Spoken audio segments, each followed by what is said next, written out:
Inireklamo ng grupong migrante ang pagkuha ng OFW ID o IDOLE. Ang ipinangako kasing dapat makuha ng libre, may bayad na pala. Nakatutok si JP Soriano.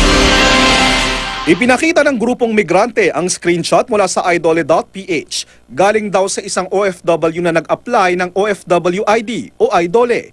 Makikita ang payment summary na lumabas matapos mag-apply.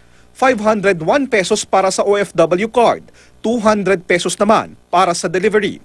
Malinaw po yun na hindi free at ang aming pangamba po talaga talagang yung OFW ang magbabayad nito. Ganito rin daw ang lumabas sa webpage ng DOLE na mag-apply ang ilang OFW sa Hong Kong. Ang unang sinabi ng DOLE, libre itong makukuha ng mga OFW. Kumalat tuloy sa ilang OFW social media pages ang mga reaksyon kaugnay sa 700 pesos daw na sinisingil sa OFW ID. Ito daw yung babayaran, kaya nag-react talaga kami kagad. Bakit ganon? Naaalarma kami kung bakit ganon. So be careful na lang po tayo, lalo na mga OFW na walang bayad ang in-announce talaga ni Belo. Pero pag nilinaw ng Department of Labor and Employment, may babayaran na 500 and delivery cost of 200, so a total of 700.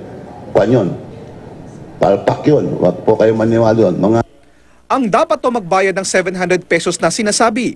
Kung may magbabayad dyan ay ang mga recruitment agencies. Suportado raw ng Coalition of Licensed Recruitment Agencies for Domestic and Service Workers ang IDOLE. Ang kaso, nagulat po kami na kami po yung naituturo na magbabayad.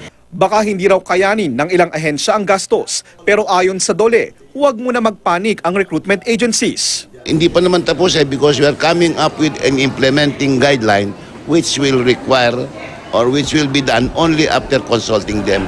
Somewhere po talaga mangunguha yan ng bayad, no? At sinasabi lang nila, no, na sisingilin sa employer o sa recruitment agency. Pero dito rin po, duda na rin po kami. Sa isang linggo, maglalabas ng implementing rules and guidelines ang DOLE kaugnay sa OFW ID o IDOLE at maisasapinal na rin daw ang webpage ng idole.ph.